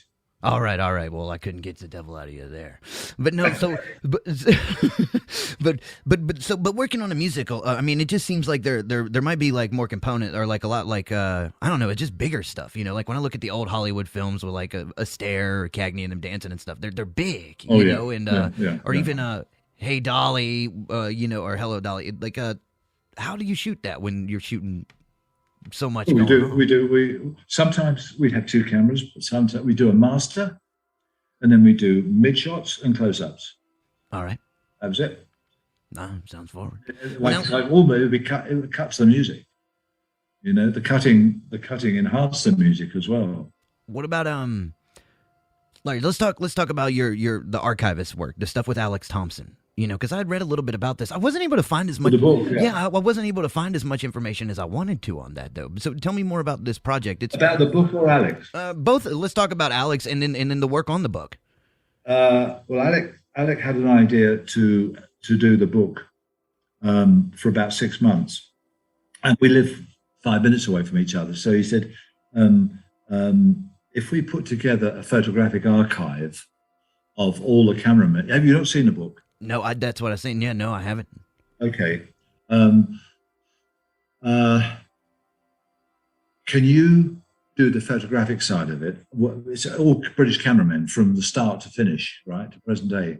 So each cameraman had 2 or 3 pages. It's a hardback book, quite a large one, you know. And so I spent a year contacting families of cameramen who died, whatever, and getting together a portfolio of photographs. And every other week, I'd take them over and show him, and he would pick certain ones out. And that's what all those pictures went into the book. Now I run the BSC photographic archive here, and I'm still getting pictures sent in to add to it. I mean, I've got thousands of photographs and of all our events as well. They're taken. And I was looking through some stills last week, and most of them are not here anymore. You know, so it's quite a valuable archive. But the book's very good. History on each page of each of the people in the photographs.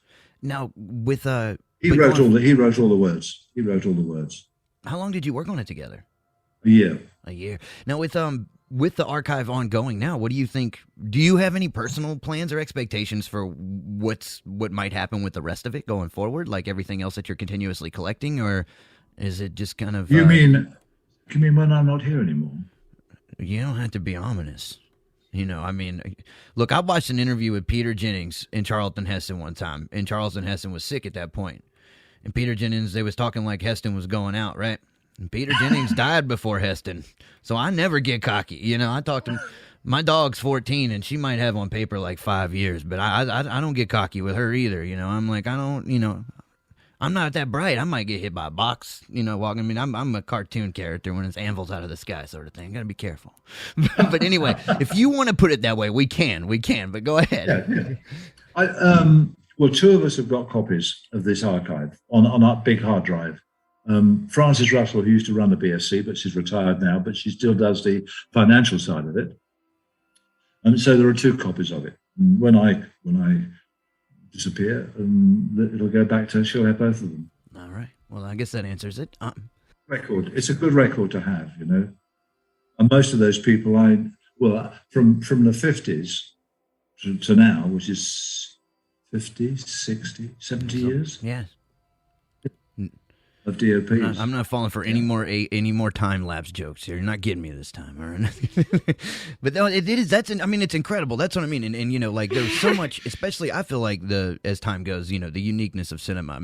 It seems like it's going to resonate itself in the 20th century, and and because of that, that's why I was asking what's going to happen with the rest of this stuff, because it is it sounds like it's pretty extensive and it's definitely essential, to get it out there at some point. Now, what about tutoring and teaching now? How do you deal with these young people who don't know shit about film like me? Like you hand me a camera and I'm like, how do you load this thing? How do you approach tutoring and stuff in the digital world? How do I explain it? When I was doing it, like say the London Film Academy, they give me a week, and I'd meet the students the first day, and I'd make sure they all sat in chairs facing me, and I'd say, what do you want to do? DOP, what do you want to do? DOP, what do you want to do? All want to be DOPs or directors. You've got to start at the bottom, because a lot of the DOPs that we've got now have no idea what hell a focus puller goes through or a camera assistant goes through anymore. All they're there to do is to light. I'll give you an example. 15 years, I got together each year 6 or 7 of the best short films made by film schools or universities. They would send them to me, and I would pick out a program of maybe 6 or 7 of them to make a program of about 2 hours. And we'd hold it at a theatre at Pinewood or in Regent Street Theatre in London, which we have a deal with. I stopped doing it through it because it was such a lot of work, and the board do it now. But what they do is they view these films on this 60-foot screen, and I went, is she broad-minded? Oh yes, of course. She has to put up with me. I went up, the last one I went to, and I sat there, and the lights went down, up comes the screen, and there's 2 20-year-old Asian gentlemen stark naked screwing on the bed. Oh. All right. For 15 minutes. It's a love story, but there's nothing left in imagination. Yeah. And then that film finishes, and the DOP goes up on stage, and there's an interviewer. Well, we had 3 days to shoot that, and I didn't have any lights, but we've made it, And that's what he thinks of cinematography. Of those 7 films they picked, there were 2. One shot on film by a lady who had done a beautiful job in an old house. It was a little 8-minute horror thing, beautifully shot, beautifully lit. And the other one was about a kid who loves spaceships in a garden in the States, and he's got a spaceship, and it's a story there, and it's so entertaining. And at the end of it, I said, well, there's only 2 films I've seen tonight, and it's a packed theatre, and both those films are entertaining. I said, I'm not sure about the others. I got a round of applause, but I don't care what I say. I really don't. But these kids, they don't understand that you have to know what everybody does on the camera crew, because I have to support them. But if you don't know what they do, how can you support them? How can you make their lives easier? Yeah. How can you make them glad to come to work every day? Yeah, So I'm glad when the pandemic started here, everything started being on Zoom. Once the film schools opened up again, just with the offices, the students who paid for degrees and stuff for a year or 2 years, they put it all on Zoom. I can't teach cinematography on Zoom. I need hands-on lights and cameras. Yeah, how do you teach cinematography on Zoom? Is like it would be like You teaching can't, you all can't do physics it. You can't theoretically. do it. You can't do it. You know. In your work developing shorts, have you ever made use of this time to teach novice filmmakers, or do these projects take a personal focus? Well, some of the schools, when they got their scripts together for their end of term films, I would go on location with them in London. Yeah, this is what you do. Yes, would I help them? No, I wouldn't help them. I'd sit back and I'd say to them, "This is your day, not mine. If you get stuck, come and ask me. But I'm not doing this. You've done 6 months and some training with me. You do it. If I see you're going to make big mistakes, I'll sort of call you over quiet and just tell you. But I'm here just to watch and observe. I'm not here to do it for you." And that's the way it always worked. And because I wanted to show confidence in them, can I give you an example of where it went very wrong? Yeah.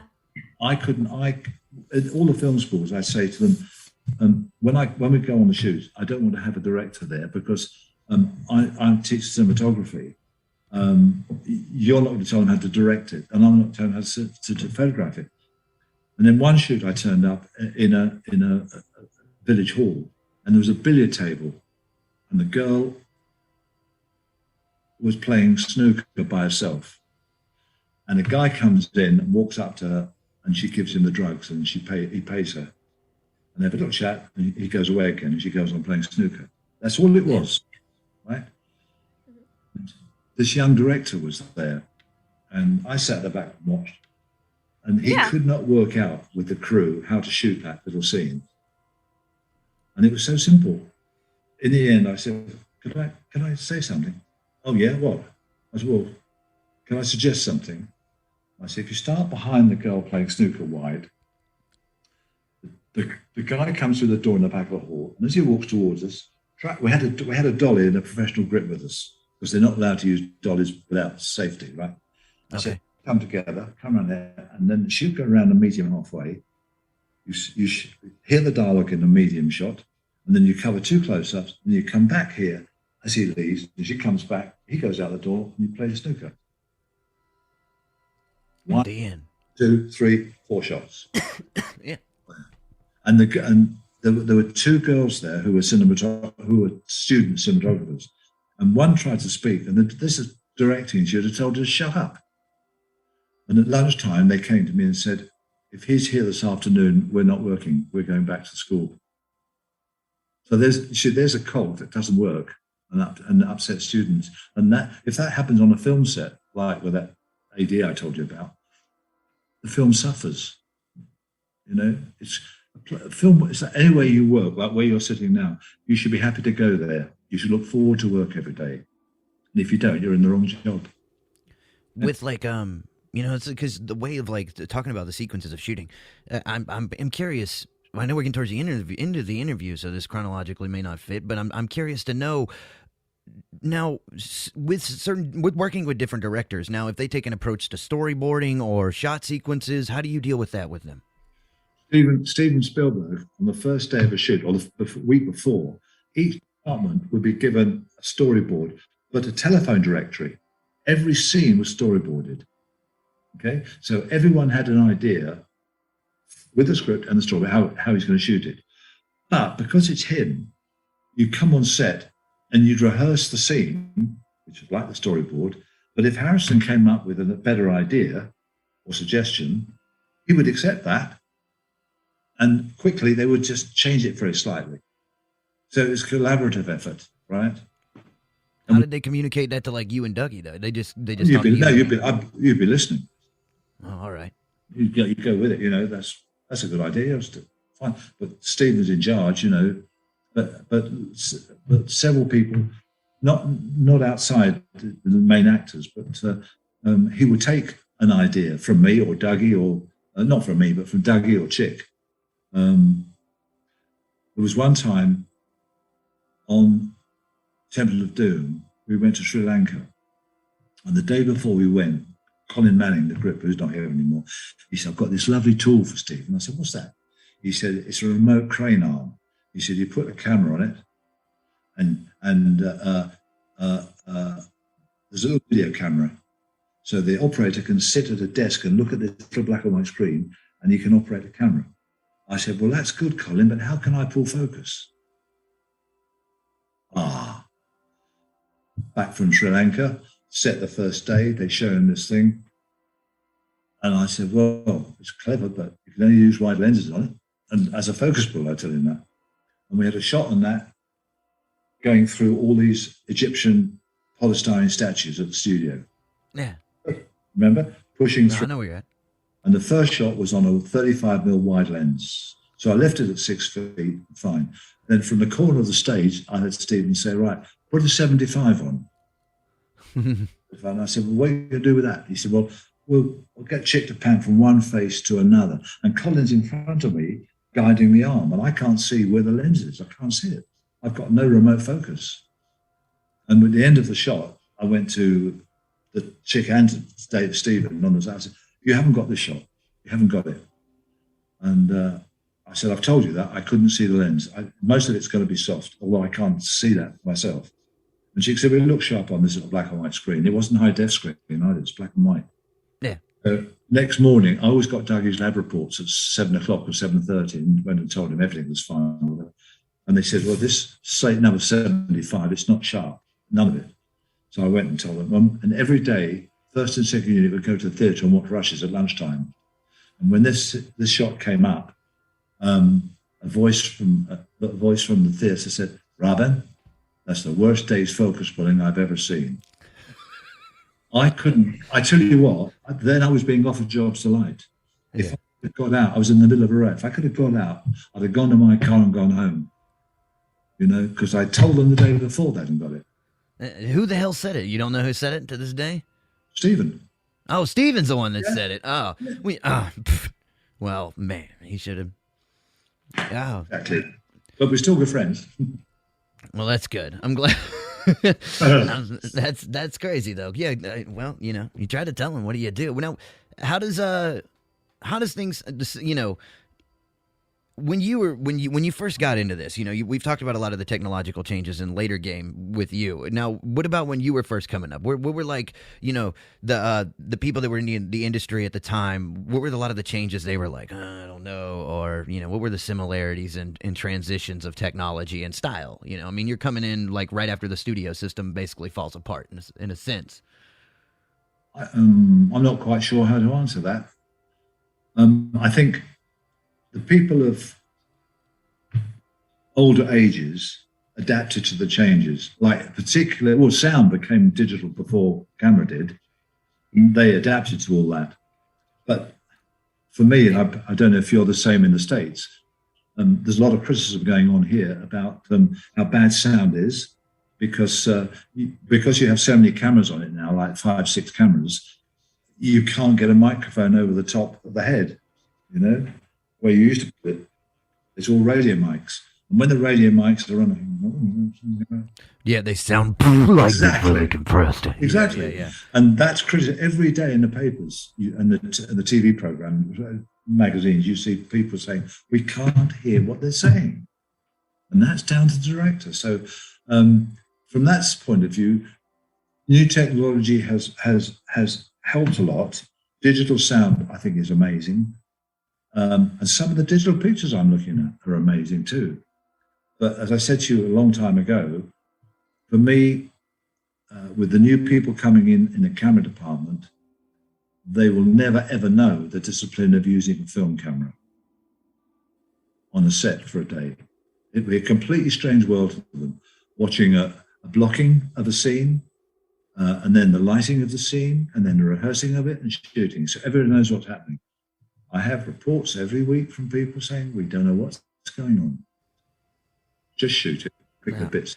I mean, clarity would have to be key in order for this just not to be a mess. But I have read about these like crazy speedy productions where you just, on all fields, where you just get out there and they're like, go for it. And then they kind of piecemeal it together. Exactly, yeah. It's strained. It's strained. I mean, visually, the visuals of things like, for instance, I've seen some of these movies that are like very, you know, they're effects to death, and even though you can appreciate the editorial work on it or the rendering work of it, it's there's not a lot of the story there at times. You know, we've long surpassed. You know, I'm intrigued when I find movies now that really tell good stories, and then they match with the cinematography so that it, because you're telling this through a visual medium. You're It doesn't need entertaining to be too people. wordy. Yeah. Most of these games, they are games. They're films that are attracting young people now on a big screen. They're computer games, all digital images. I can play them on this, like we all do. But Yeah. go to the cinema, you need to be entertained. You need to be made to cry, made to laugh. I mean, I cried in West Side Story. I thought it was amazing until I saw the girl, Marie, on a chat show here last week. She's listening. That girl was so up her own backside, it wasn't true. There were 5 hours at the chat show, and she, well, I love you. I'm doing that. I've got this. I got that. For Christ's sake, calm down. She's not. I've seen in Marie in West Side Story. This is a girl who suddenly hit stardom. Filmmaking is about entertaining and telling a story and taking the audience with you. Robin, we are running short on time, but it has been a pleasure having you on to speak with us about your work as a director of photography and cinematography. All right, there you go. There you have it, wall crawlers. The cinematic legend himself, Robin Vidgeon, still raising hell behind the camera well into the 21st century. Robin, again, thank you for coming on the show this evening. It's been a blast. It's been a blast. It was my pleasure. Great pleasure meeting you. Stay tuned because we'll be back to wrap up tonight's episode in just a moment. I'm Miss Ragan here with Poxy Leonard, and you're listening to The Ghost of Hollywood. Want to be in the know for all things Ghost of Hollywood? Check out our website at theghostofhollywood.com for all the newest episodes and updates. And don't forget to listen every other Friday live on KBOO 90.7 FM Portland. If you're not local, you can also find us live on KBOO.FM. And while you're there, please consider donating to Portland's very own listener-powered radio. All right, wall crawlers, it's time for tonight's episode to come to a close here on The Ghost of Hollywood. I'm Poxy Leonard with Miss Ragan, and we've been speaking with cinematographer Robin Vidgeon about his career working on some of the most iconic movies to ever see the silver screen. Did the story with Katharine Hepburn farting on him during The Line of Winter throw you off at all? I'll probably retell that story to anyone who will listen for the rest of my life. It's a good one for sure. Yeah, and if anyone can deliver a fart on set like a champ, I bet it was Katharine Hepburn. This has gone too far. Oh, come on. All right, everybody, it's time for Poxy and I to say so long. We'd like to thank Robin Vidgeon for joining us on tonight's show, as well as Stacey Brown and Yasmina Lewis at Berlin Associates for their constant communication and assistance organizing the interview. Shout out to our lead writer, Chris Klon, for all of his hard work putting everything together, and to Jesse Garcia, our composer, for his work on the original score for this episode and most all of the other ones as well. When the scheduling was sent out with the episode details, Jesse finished his work in like a week. All Zach had to say was, well, we're working with the cinematographer of Hellraiser, and Jesse put together a pretty ominous score in like no time. Yeah, I visited his studio once, and he showed me all this wild circuit-bending stuff that was used to develop different backgrounds for the show. He's been doing this stuff for years, so I feel like this is pretty easy for him to accomplish, but regardless, he definitely puts together some cool stuff, and we need to get it up on the website at some point, I think. Speaking of the website, to check out more episodes of The Ghost of Hollywood and follow updates and news concerning the show, you can visit us at theghostofhollywood.com. The Ghost of Hollywood is also streaming and available for download wherever you source your podcast, so please listen, like, and subscribe. And that'll wrap it up here for us at Electric Garden Studios in Portland, Oregon. Season 2 continues with a new episode next month, so be on the lookout as show announcements are made available. All right, everybody, you're listening to The Ghost of Hollywood. Until next time, good morning and good night. All right, cut. That's a wrap, everybody. Chris, get the prints in over to Grady and Microphonic by tomorrow morning. Hey, Reagan, what is this? Poxy, do not open that.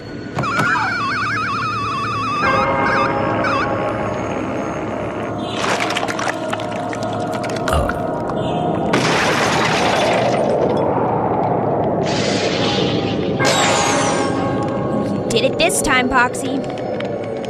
Poxy, you've opened the box. Now you must come with us. Oh, shit. You've been listening to The Ghost of Hollywood. The Ghost of Hollywood was created and is directed by Zach Flannery. It is authored by Chris Klon.